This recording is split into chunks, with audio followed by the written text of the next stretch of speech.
Hey, I'm Saving Content's own Ed Acosta, and welcome to dotEXE, a saving content podcast.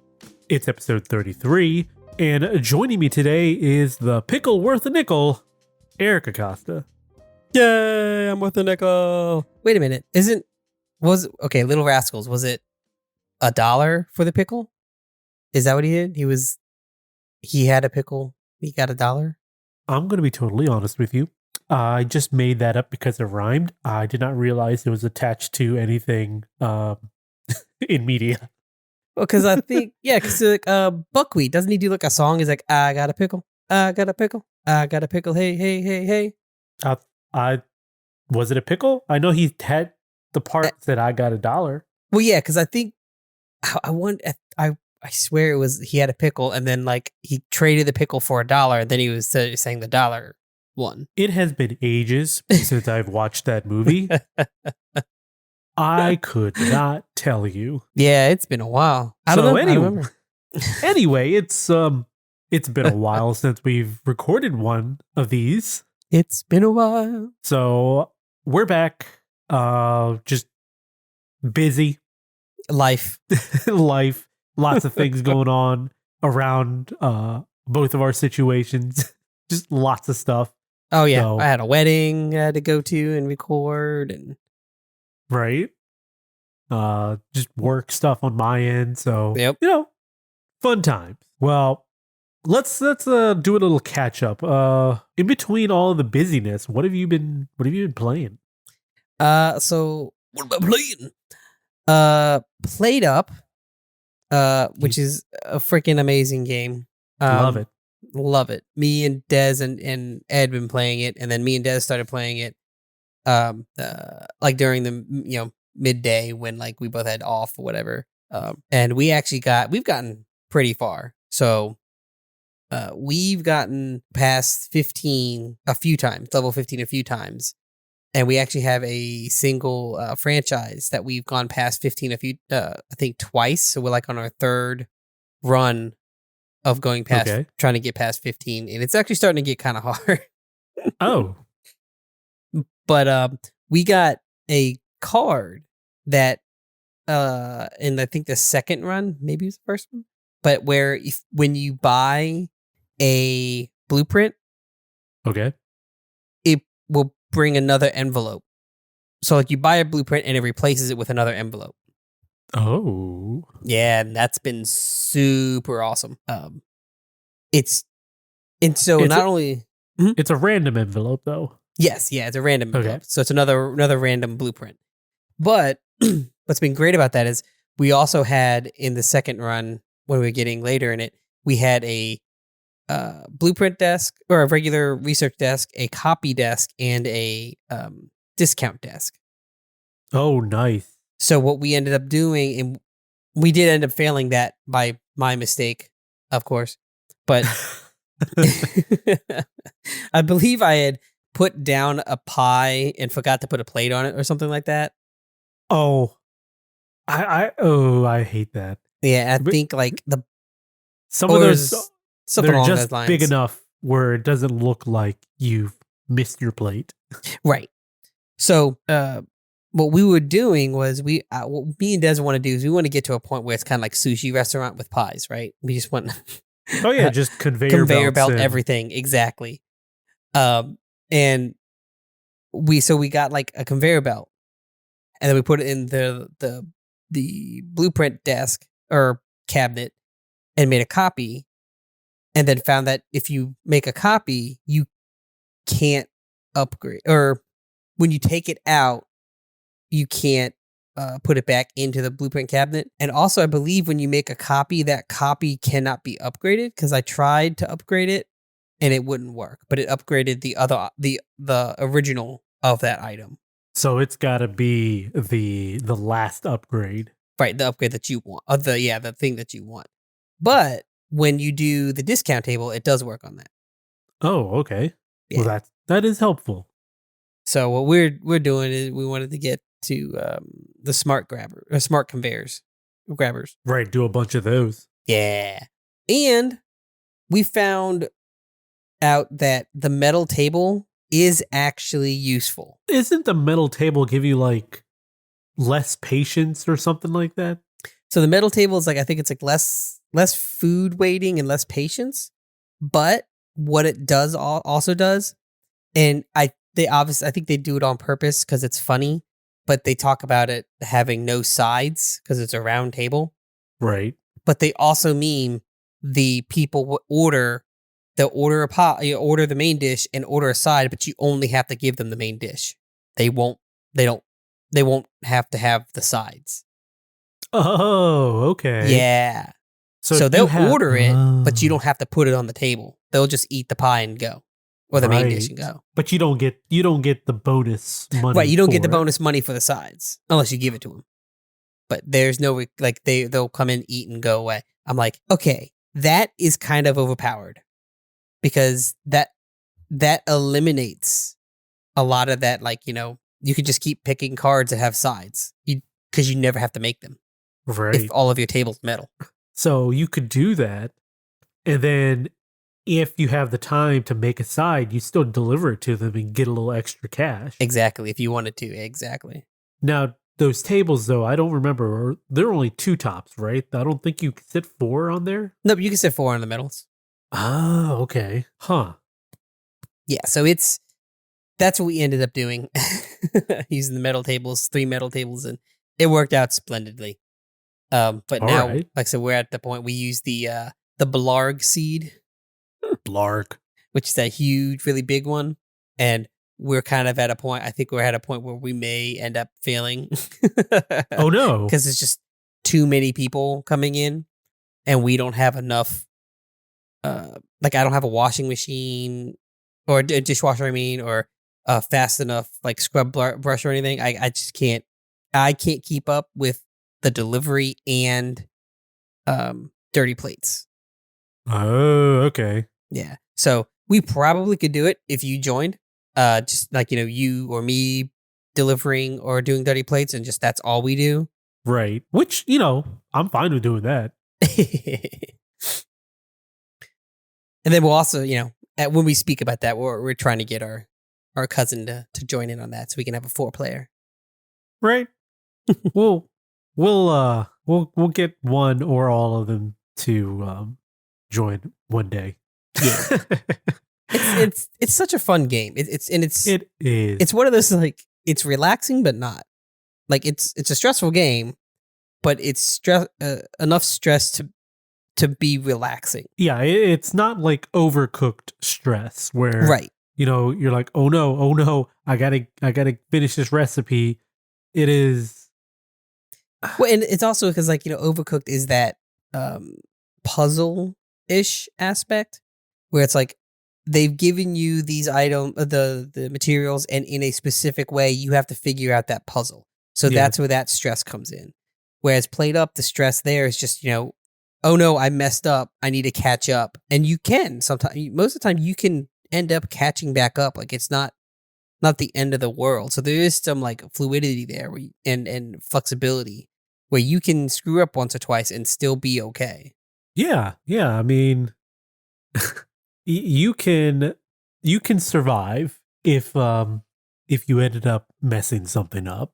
Yeah. So it's a fun game, and what is it? $30 on Steam? I don't even remember. I don't even think that. I think it was like 20. It wasn't. I don't think it was 30. I mean, you're gonna cause me to go check, but I'm looking it up right now. Maybe it is $20. Hang on here. Let's take a looky-loo if the button would work. It is by PlateUp, $17.99. So yeah, it's under 20. Just about $20. Yeah. So well worth it. Oh yeah, certainly. And then I think it looks like there's a Halloween update coming. Oh, October 25th. Halloween update. You make pumpkin pies. That'd be awesome. Well, did you see that they tweeted out some leaks or teasers of conveyors that will go and make a turn? Oh, really? Yeah. So you don't have to put 2 conveyors. It's just one conveyor that is a corner. One conveyor that'll make a corner, and you can switch it left or right. Huh. All right. They just need to make the conveyors more prominent? Oh, so doing a little research, as I do, found out that apparently the types of blueprints that you get is Okay. dependent on the seed. Oh, so like that I didn't know level that. seed. Yeah. So like it's still randomized, but it's like, this level seed will typically give you got a 10% chance for a conveyor and a 15% chance for tables, or that kind of thing. Like I think it's just the ratio or percentage changes. How would you know that? Well, that's just people doing it on, people doing what they do on Reddit.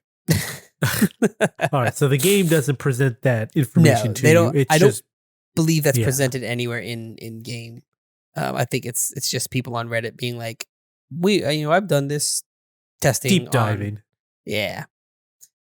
So, but other than that's like I said, PlateUp, fun game. I highly recommend it. Honestly, I think everyone should give it at least a go. It's one of those games that, look, I don't like roguelites or roguelikes. I despise them. This is I a tend roguelite. to only like a few. That most of the times I want to keep my items. Yeah. This one is one that I like because you don't get to keep all of your items, but they give you don't feel like you've just wasted time. You didn't just go like, okay, I spent 2 hours playing this and now I don't want to do it again. Like, you don't feel defeated at the end. Right. It goes back to what we've been saying before. Like, even if you didn't have any upgrades, as long as you were good enough, or, you and your kitchen staff were fast enough, you could make it to day 15. Yeah. Oh, yeah. Whereas other games that are like roguelike, it is very dependent on multiple runs. Yeah. Oh, yeah. Like, you have it. I hate the ones where people say like, oh, well, you've got to do a few rounds first before it really gets good. I'm like, really? Because that doesn't seem like a fun game to me. It's very much along the lines of when people say, oh, the first season is kind of dry. And I go, then why would I watch it? Yeah. I'll just skip to the second season. Thank you. Right. Then they go, well, then it doesn't make sense. I'm like, well, then maybe they shouldn't have made it dry. Like, I mean, my yes. Thing of like, if it's a 30-minute show, I give it 15 minutes. If it doesn't hook me in 15 minutes, I'm done. If it's a hour show, I give it 30 minutes. And if it's like a 2-hour movie, I usually give it about an hour. Right. You give it a chance. I give it a chance. If you don't hook me within about 50%, sometimes a little lower. As it gets longer, it's lower. But yeah, about 50%. If you don't hook me by then, I'm done. And I'm not coming back to it. That happened with Game of Thrones. That happened with Stranger Things, Squid Games. There's a few movie and shows that it's happened with, where people are like, oh, it's great. The Office. They're like, it's great. It's funny. You just need to get through. I'm like, no, I don't want to. I don't want to just get through, because then that's not enjoyable. Well, right. You don't want to waste your time. Yeah. You want to make sure that it's well, what's the best way to put it? You want to make sure that your time is, you just don't want to feel it's wasted. I guess that is well the best used. way I can put it. Yeah, I don't want to feel like, okay, I spent this first half of the season just slogging through it and disliking it. And it almost feels, honestly, like when people say that, I get the, well, the first season is kind of dry, but second season is where it picks up. And I'm like, does it pick up, or is it just not as dry as the first season? That's possibility. Did they make that first season crappy just so that the second season would seem better? Possibly. I mean, sometimes it is just, first season jitters where you're trying to feel out all the characters and the themes and everything. And the second, third seasons are where like, okay, this is really good now. Right. And in that case, usually when I recommend like a show that is similar to that, I will say just skip that first season, maybe read up an article about it, or like some cliff notes on YouTube or something. Just so you're not behind. Right. But start at the good season. You see, that's what I would say about like Umbrella Academy. The first season of Umbrella Academy was not great. It took a little to get me into it. Right. But by the time they reach the end of that first season and into the second season, it's like, yeah, okay, now I'm invested. And I feel like if it had that same energy from the start, it definitely would have hooked. Right. So, well, that's with Umbrella Academy, it's like, okay, well, why don't you start, a couple episodes in? Well, that's one of those like Des started watching it, and then when she was in like nearing the end, like the last 3 episodes of season 1 is when I was starting to watch it, and then she's like, "Oh, we'll watch it from the beginning." And I'm like, okay. So I started watching it from the beginning with her, and I'm like, yeah, if I had watched it from the beginning, I would have been done with it. And then, because it's just dry. And I actually ended up not really paying a whole lot of attention up until I got to the same part where I was when I started watching. Because it's like, it's just dry. It was a slog. I didn't want to be there and paying, So, and that's the thing is like, I get like my little thing there. I do miss out on a lot of content because of it, but it's also like, if it's not enjoyable for me, it's not enjoyable for me, and I'm allowed to not enjoy it. Right. But other word, that was another weird little tangent. But other than that, I've been playing heavily into Construction Simulator. Yeah, we were doing a few co-op things also. Yeah, which we found out that co-op is okay, but it would be a lot more. It could be better. And to do that, I would suggest if you do play anyone else out there is playing Construction Simulator and you want to play it with a friend, I would suggest you finish one of the campaign stories so that you get a second foreman. Right. So you can have 2 jobs going at the same time rather than basically having your co-op partner take turns. Right. Because, yeah, there's a lot of like, I'd be in the crane and I'm moving stuff and you're just kind of sitting there waiting. Yep. Then, all right, you go into the concrete machine, which you super love. A regular cement mixer, fine. That stupid machine with the giant boom arm with, shooting concrete down a long pipe. The only reason it's terrible is because the controls are god awful in it. They're not the way that you would think is the thing.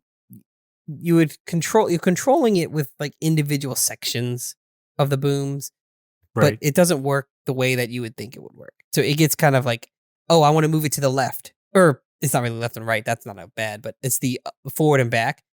To move it forward and back, you have to like use both joysticks. One is lifting one section and the other one is dropping the other section. And then you also have to go to the right with the right joystick, which is pushing one out. So it's like, it's not like how it would be in real life. Right. But I also don't know, without having a third joystick, how it could, if that makes sense. Like, yeah, I mean, I could see them fixing it where it's based on where you're looking or something, but then it would be the only one that's like that. Well, they could all be fixed that way too. Wait a minute, I just got used to the other way. Well, you got used to the wrong way.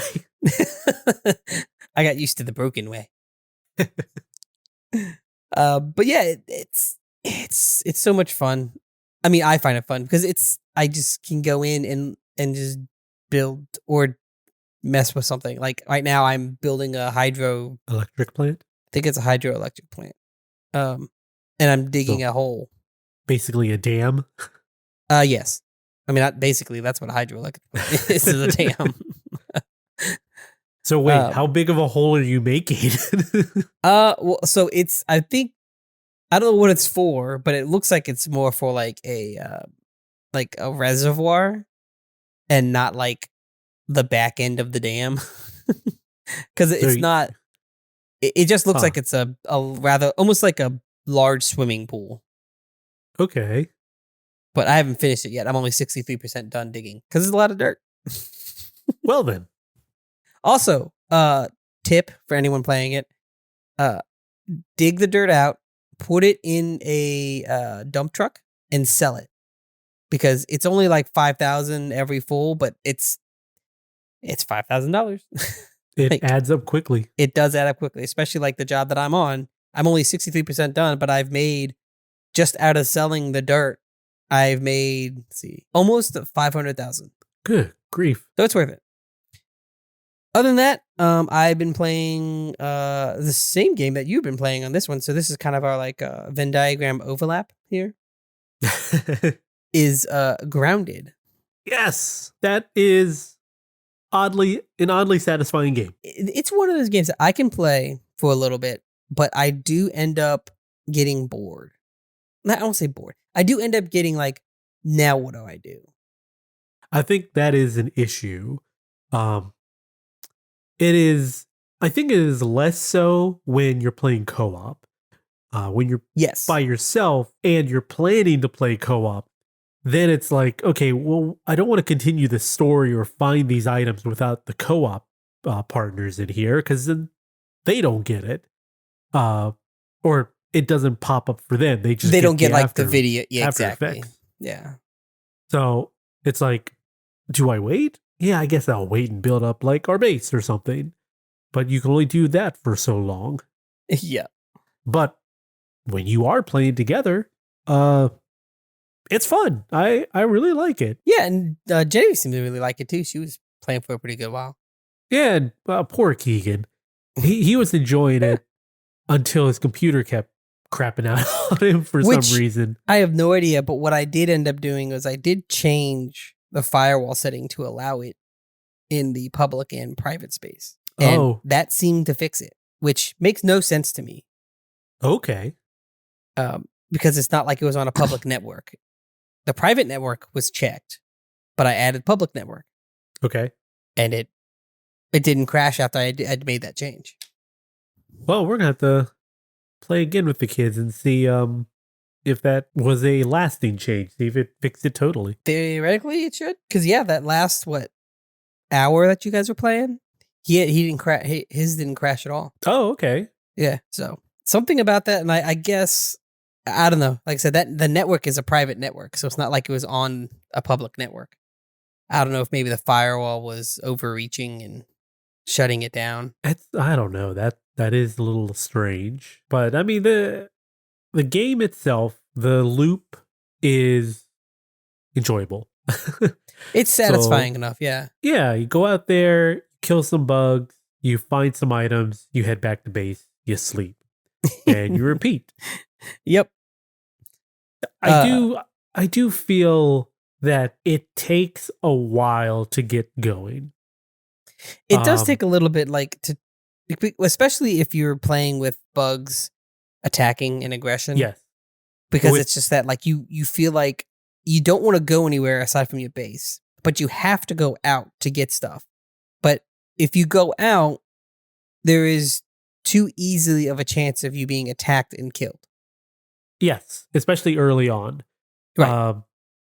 The toughest enemy you'll fight that you could possibly beat is like the red soldier ants.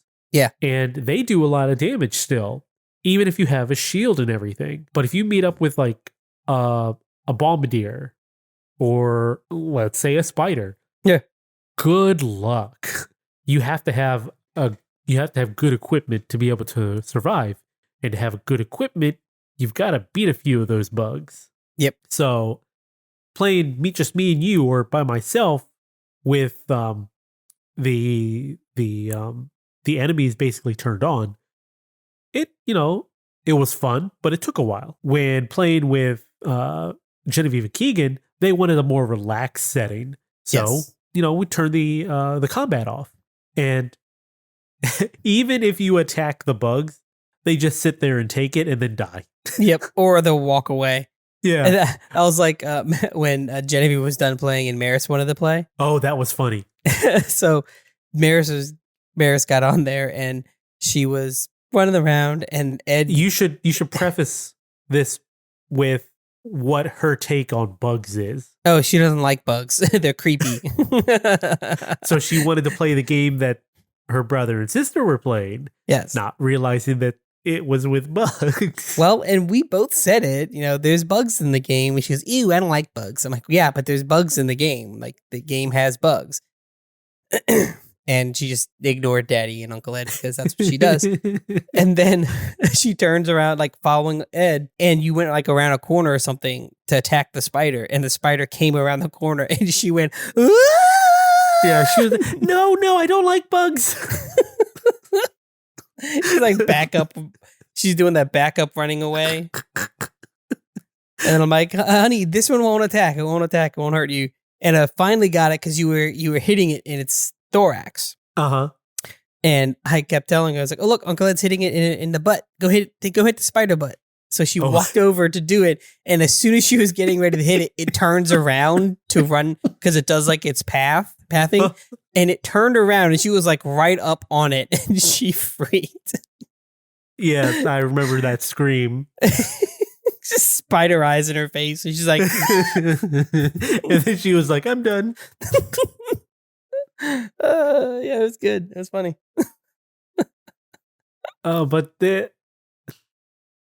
I really like the combat in that game. Even is not too terribly bad. It's not. Yeah, I do find, like I said, it takes a while to get going. So like the weapons that you initially get it's just like a slow crawl.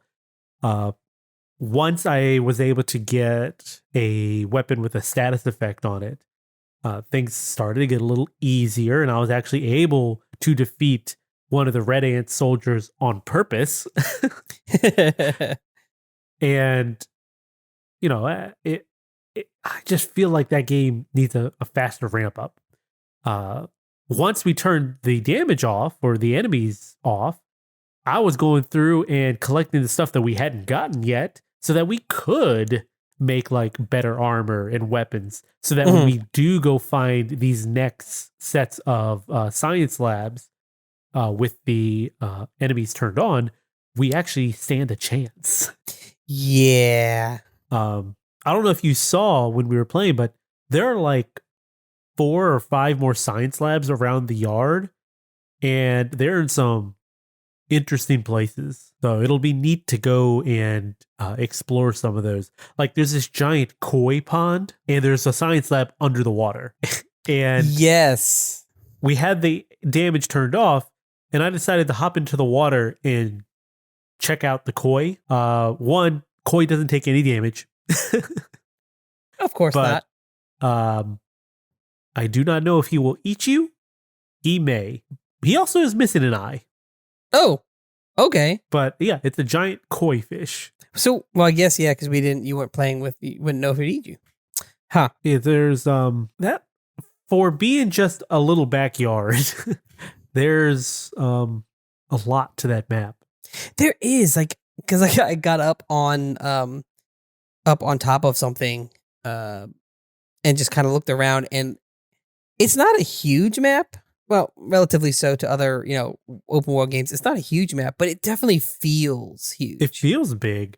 Yeah. And yeah, when you get up there, that's one of the really neat things is when you get up high and look down onto your world, it's gorgeous.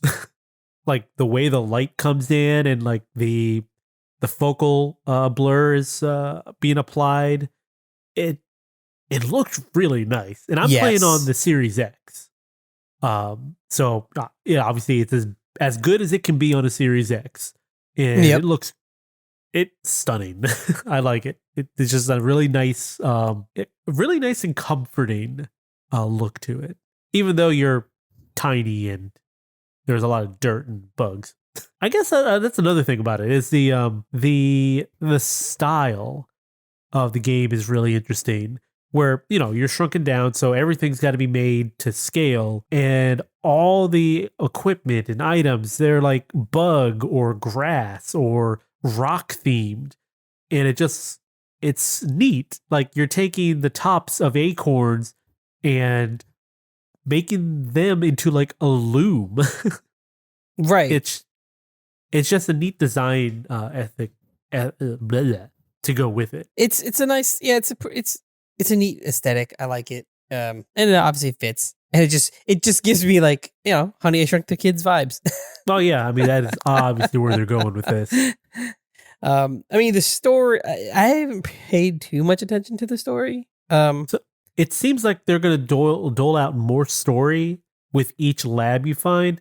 Because after me and Genevieve finished, in Keegan too, finished the one lab, and then we went to the next day. Mm-hmm. There was a cutscene that played. Oh, like we went and slept, and then a cutscene played. So I was like, oh, okay. So I guess they'll slowly dole out even like just more cutscenes and like things like that as you play through the game, which is really neat. You're not just getting it through like cassette tapes and it's not just like a lore, like like a Destiny doc dump. Yeah, which I like Destiny as a game, but man, I couldn't get with that lore. I mean the lore.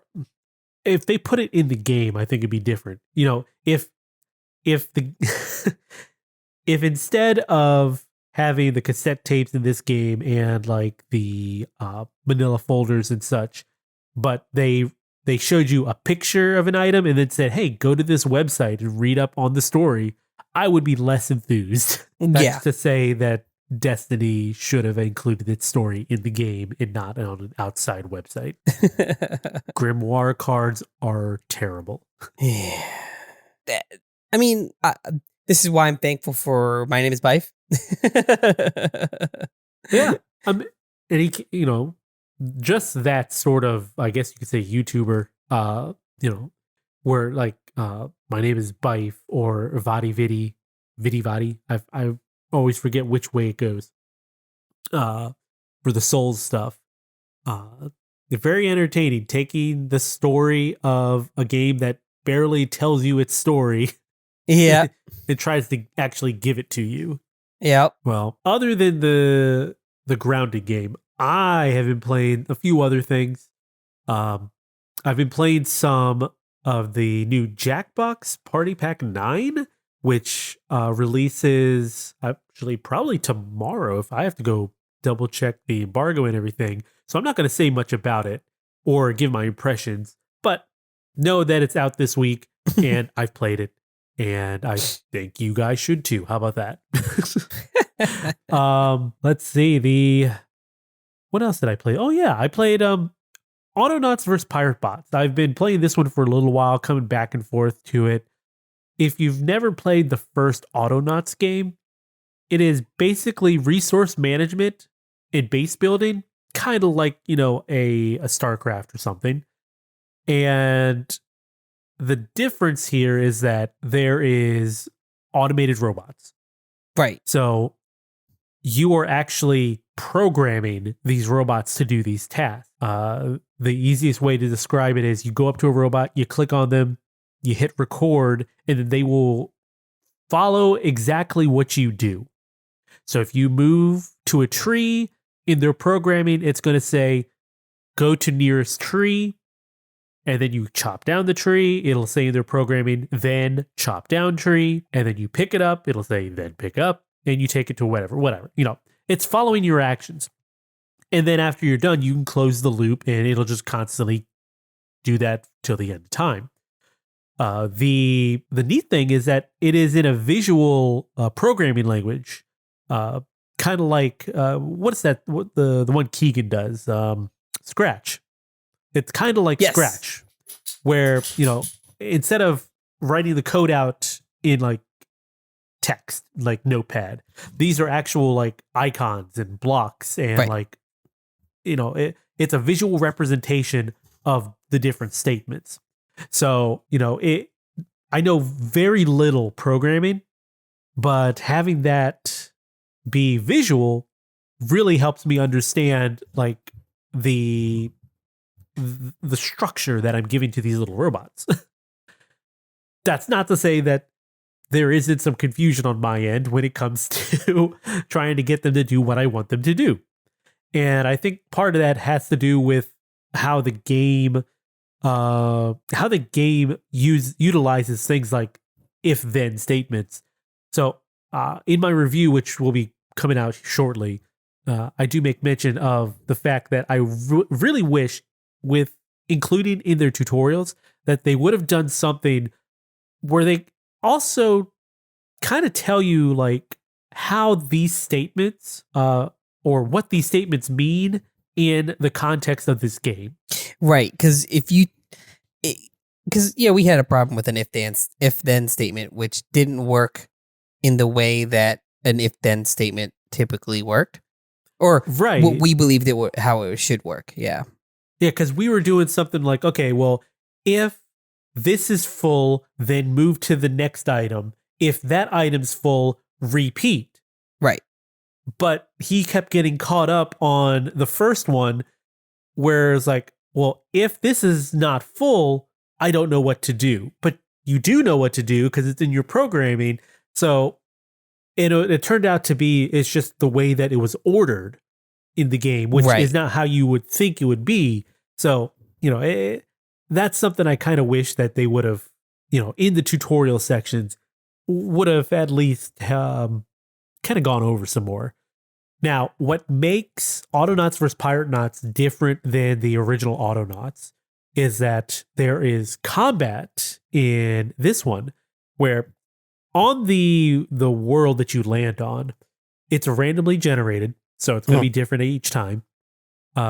There are different bases where these pirate bots are at, and it is your job to get rid of them. So not only do you have to mine the materials to send back to earn money and, basically create a thriving automated little society right there, you have to raise up an army so that you can go take out these pirate bots so that the Autonauts can be all peaceful. And the combat is, it's not terribly difficult. It is very much the same, in the same vein of programming. You guide them and tell them, oh, this is your enemy. This is what you need to do when you find your enemy. And you locate your enemies where this flag is located. And that's pretty much it. You go place down the flag, send your people out to fight, and they go and fight. Yeah.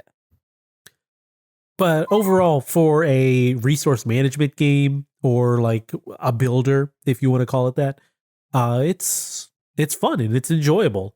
If you can get past the frustration that can come from doing programming language, you can have a lot of fun with it. And I did.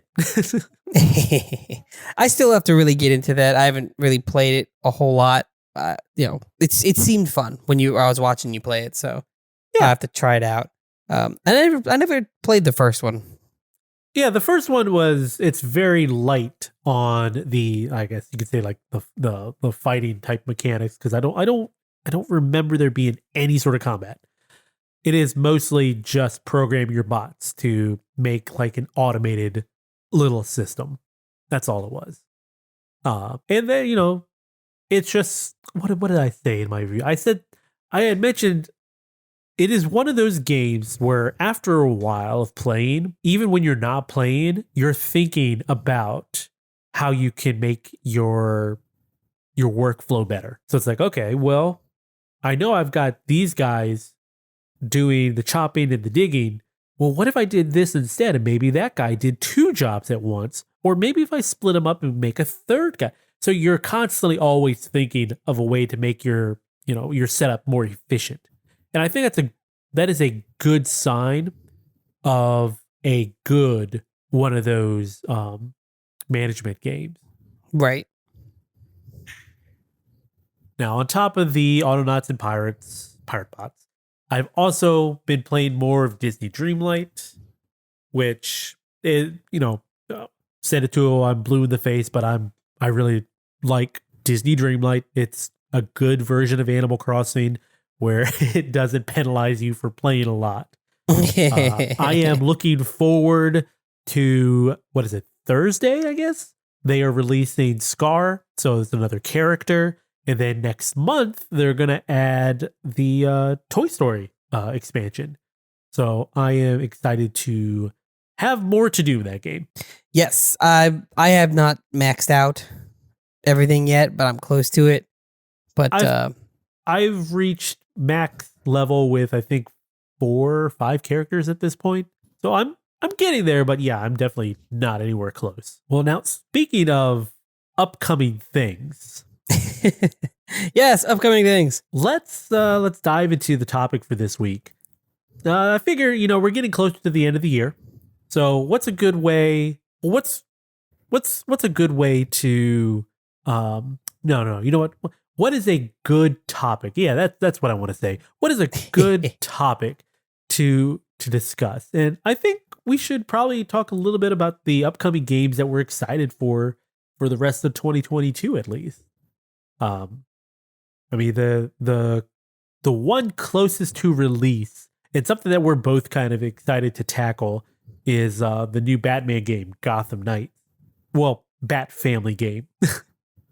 Because technically Batman is quote unquote dead, according to the story. So you're playing as the Bat Family: Batgirl, Robin, Red Hood, and Nightwing. Yes. So it'll be fun to see where that one goes.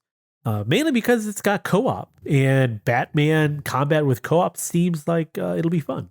Yes, I'm super excited for. I don't know. I like that that game series Arkham stuff.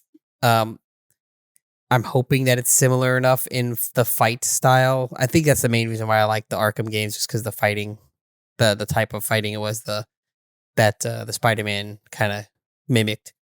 Right. Although I think I prefer how they do it in Spider-Man over Batman, but it's basically the same. It's minor tweaks, and that mean, yeah, the Batman games were how many years before the Spider-Man game, right? Right. So it kind of pioneered that fighting style, so it progressed, and then the Spider-Man games kind of took it over and made it a little better. I think I hope that it's going to be very similar. It looks to be that way. I mean, yes, there's all this controversy about it being 30 frames on a maxed out 30 frames on the console, which is silly. Although, I mean, looking at the PC specs, the PC specs are kind of oddly high. Also, it's just I don't get why developers are trying to drag everybody kicking and screaming back into the 30 frames per second camp. Right. When the consoles can handle 60. Right. I mean, I get it to a point. Yes, if you put too much in there graphically, fidelity wise, or even extras wise, it may require you to play it at 30. Then remove that other stuff. Right? I mean, I want to play the game at 60, and that should be a standard. Sorry, 60 frames per second should be the standard. If it's not running at 60, then the game is not done. Yeah. Like, I still feel like, and I am in no way a developer or anything, but I would like to imagine that in their design docs, when they're playing the game, that 60 frames per second is like the first bullet point. It should be. Certainly. Now, ideally, I would like to hear that this is how their workflow goes. Okay, let's design the game and get it to 60 frames per second. Keep adding things until we dip below 60. Then that's where we know to stop. Right. Now, obviously, that's not how that works development-wise. But, that basic principle of where do you... Once the game at its, peak load, per se, dips below 60, a steady 60. Okay, now we need to take a step back. So that way we are consistently at 60, and this is now, our graphical level, or this is the fidelity that we can put out. Like 60 should be the target. Here. Yeah, exactly. Start optimizing here. 60 should be the standard. Because, I mean, there's not a huge difference graphically between things anymore, unless you're talking about ray tracing. And honestly, I mean, ray tracing, it's amazing. Yeah, great. But you don't see a huge difference. I mean, you really don't, unless there's a lot of lighting effects. Well, yeah. I mean, also, if you're moving around constantly and it's like a faster paced game, more often than not, you're not paying attention to what's around you. You're paying attention in the little like 4x4 window in front of you that your eye is focused on. The 15% of the game. Yeah. Of the screen, I mean. Yeah. I think there's still too much pressure on developers that they need to have a graphically... I think it's too much to be like, it needs to look stunning. Yeah. Oh, it doesn't play okay? It doesn't play, doesn't play smoothly? Who cares? It looks great in still photos. Yeah. Or in short bursts. Yeah. I don't know. Like I said, I'm excited for it. I really don't mind all that much that it's 30 frames realistically. If they're using that extra 30 frames to produce a more stunning visual quality. I still would rather it be, though, 60 frames and bring back that graphical quality a little bit. Sure. You know what? If they're going to do 30 frames, why not just pare it down to 24 and give it make it a cinematic. Yeah. Actually, now that I think about it, I don't know of any games that have had a 24 frame cinematic look when playing the game. I wonder if that's actually. That's a good point. I wonder if that plays poorly. I don't know. I don't think I'm with you. I don't think I've ever seen a 24 cinematic game. Yeah. I wonder if maybe it's specific to it's not fast enough. Like it's good enough for film, but not necessarily for a reaction. I have to imagine it has to do with timing. And like input timing. Yeah. Like the delay and everything.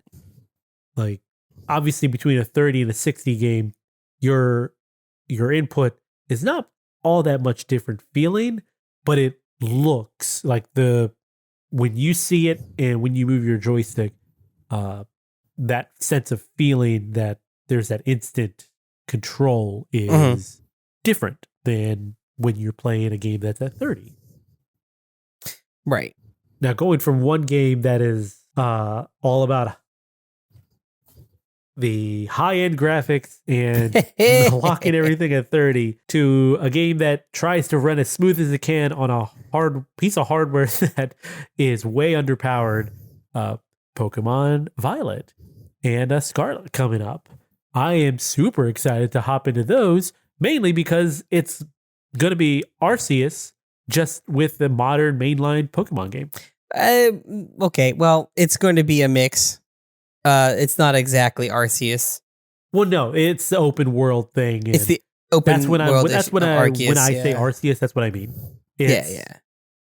You're going open world, you're catching monsters in the open world. It's not like the older games where you have to run through bushes until you randomly encounter somebody. Yeah, the intent looks like it's you'll see the Pokemon in the world versus it's not going to have the Arceus capture mechanic. Right. You still have to battle the Pokemon. Which is fine. It's a mainline game. I'm okay with it. That's where it came from. If you have a complaint about that, then you don't really like the mainline games. Right? You know what I mean? That's how I kind of see it. It's like, if you do have a complaint about it, okay, but that just means that you don't really like the mainline games. And that's fine. You don't have to like them, but don't say it's bad because it's not what you want, No, I think any sort of negative reactions I've seen come out of any of these trailers and videos and everything has more to do with the way the game looks graphically, and that's partly because of the Switch is underpowered. But at the same time, I don't think Game Freak is quite as talented in that department as some of Nintendo's other internal teams. Mm-hmm. Like, if you were to compare the last few open world Pokemon games to something like a Monster Hunter, or like, I guess even like a Xenogears or something, it has an open world to it. Visually, the other two games look way better than Pokemon does.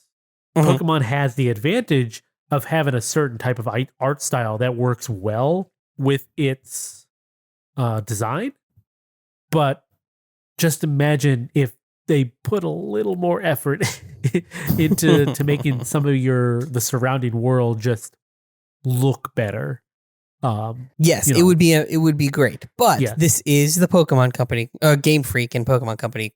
I guess it's not Game Freak. It's the Pokemon Company we were talking about here, and it's well, they Game are going Freak's to the put. developer. Pokemon It- Company is the IP owner. Okay, so is Game Freak still developing this? Yeah. Okay. It's still Well, Game Freak. either way, it's those two companies that they basically are the epitome of the really smart kid in school that figured out that if I do really good on these two aspects of school, I don't have to do my homework and I'll still pass with like a high C, low B. Sure. Yeah, I can see that. I'm not going the extra mile, but I'm not doing bad. I'm doing what will pass. Uh-huh. And not just like pass, because there are a lot of developers and whatnot that will do just enough to pass, and it's acceptable. This is more of a I'm doing enough in that it's a solid game, but it's just not what it could be, Right. or what it should be. So, I mean, that is also one that I'm excited for. I'm going to get Violet. I like the futuristic motorcycle Pokemon. I'm still not sure how I feel about those. They look so weird. I mean, they do look weird, yes. Also strange that the red one. So the Violet is like this futuristic motorcycle, like feel to it. That's what it looks like. And the red one has more of like a modern day or older motorcycle feel to it. Except it runs. It doesn't roll, it runs. The future one rolls, and then I think they both have like some sort of like air mode or something like that. But they have what looks like wheels designed into their body, and the future one rolls or flies or hovers, whatever it is. But the red one, which has these wheels, runs on all four legs. It just makes no sense to me. But it doesn't matter because the violet one looks cooler anyway. Yeah. And that is next month, I think. November? November. Yep, it's close to Dez's birthday.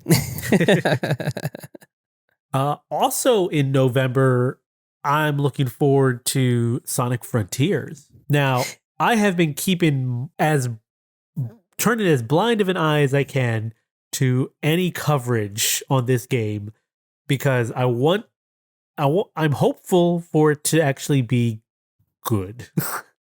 It is an open world Sonic game that hopefully they've taken their lessons, their hits to the noggin, to like some of their older games like Sonic Unleashed or Sonic 2016. You know, and they've learned their lessons. So you would hope. I would hope, but it'll be. I'm just excited to see where this franchise goes with this setup. And I have seen screenshots and some of the game in motion, and it looks good. It's Sonic in Unreal, I believe. So, it looks good. So we'll just see what comes of it when it comes out. God of War Ragnarok is also on its way, and is that this month or is that next month? That is next month, the first week of next month, right? I don't know the release date, but it is inching forward. Think it's the 9th. Give me a moment here. And on Gamefly, it says 11/9. Okay, there you go. So pretty much the first week. Yeah. I still need to finish the other one. I like the God of War series, and I like the character and the story, and I'm not so big on the Viking mythology, the Norse stuff. No, it's fine. I mean, I think it got a little played out because everybody and their uncle was starting to do Norse mythology everything. So I'm ready to move on to a different set. Can we go back to like Greek gods? Maybe I like those. But I'm excited to see where the story goes, mainly because the God of War story is usually pretty entertaining. I enjoyed it. I thought it was very entertaining, and it was a good. It wasn't like a twist, but it got me far enough in where I went, oh, I get it now. Like, so I think they did a good job on it. Yeah. So I am excited to have that one come out and get it, only to not play it for a couple years. I mean, as soon as I get it, that's gonna be what I'm playing.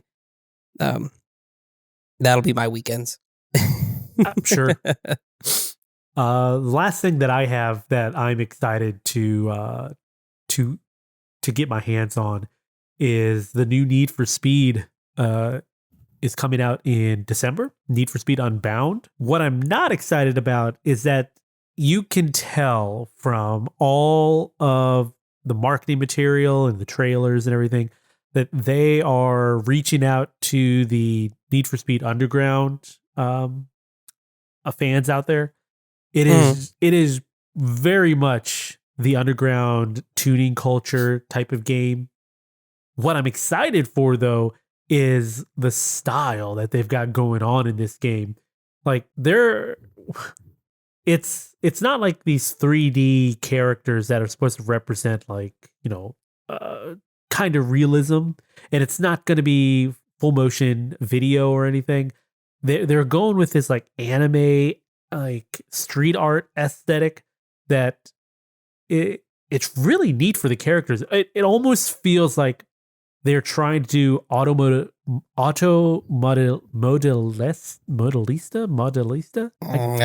That is one of those games I've always just seen in my head and never actually pronounced out loud. I think it was a Capcom game. It's basically using what do you call it now? That art style with the thick lines and everything. Like Borderlands uses. Wow, Borderlands. Right. I can't speak worth a lick. But yeah, Automodelista used that sort of same art style to it to give it that comic book and like cartoon vibe.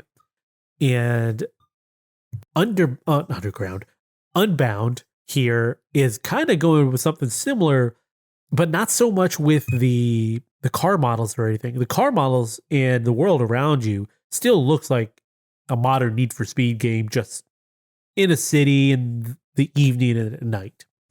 So it is very much that underground aspect. But it has these, it sounds like they're talking about as like power-ups. And they give off this like street tag motif for doing different things while you're driving. Like when you're drifting, smoke is not just regular smoke, but it looks like someone had spray painted it onto the wall, and it's just like an animated GIF or something.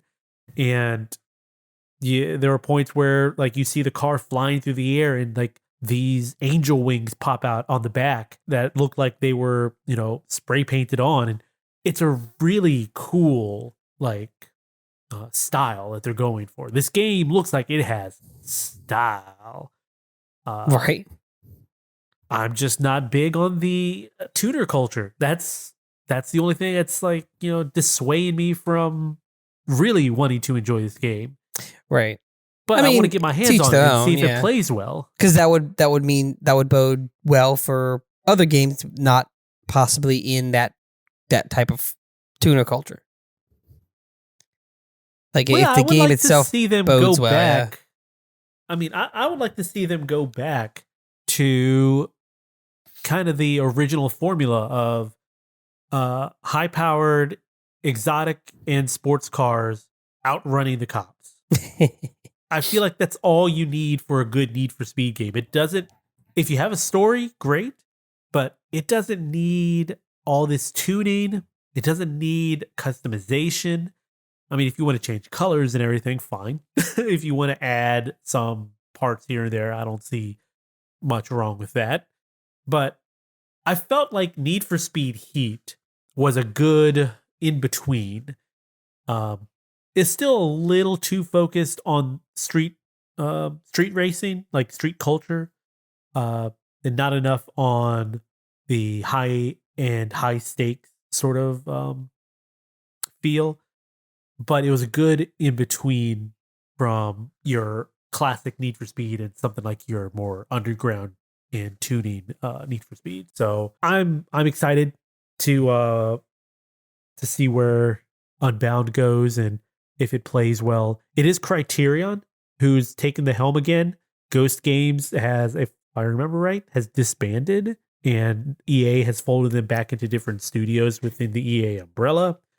So Criterion knows how to make a racing game, that's for sure. I think I don't know which team from Codemasters might be helping on this, but since EA now owns Codemasters, it'll be interesting to see, if anything, what they add to the series. Well, hopefully it's good. But that's like really all that I've got. Is there any other games that you're excited for? No, we've actually covered everything that I'm excited for. Gotham Knights, Pokemon, and God of War. All right. Well, let's call this a wrap. Let's call it a podcast. Call it a podcast. All right. Well, thank you for joining us today. If you haven't yet, subscribe to the dotEXE podcast. Did you enjoy today's discussion? Let us know. Send us your comments, questions, topics, and corrections to dotEXE at savingcontent.com. Or you can leave a comment to Saving Content on Twitter and Facebook. Saving Content is also on YouTube, so subscribe for video previews, reviews, trailers, and original content like this here dotEXE podcast. Are you looking for more gaming discussions, though?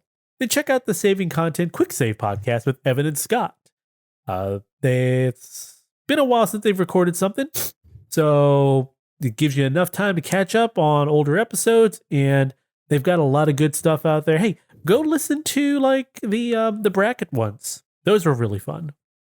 Maybe they're more fun because yours truly submitted the brackets, but still, they are fun to listen to. Remember to also visit savingcontent.com for the latest news and reviews. Let's see the most recent stuff. Let me go back here a little bit. We have, let's see, Scott reviewed Trail Out, and he did one for Dakar Desert Rally. I think that's how you pronounce it. Dakar? Is it dark? I thought it was Dakar. There's no R. It's D-A-K-A-R. There's no R there? Okay. Yeah. Okay, the name is Dakar. It's a very famous desert rally. Obviously not famous enough for us. He also reviewed Chasm, the Rift. He did Chasm? Isn't that Chasm? Is it Chasm? Maybe it's Chasm. Man, he did two that we don't know how to say.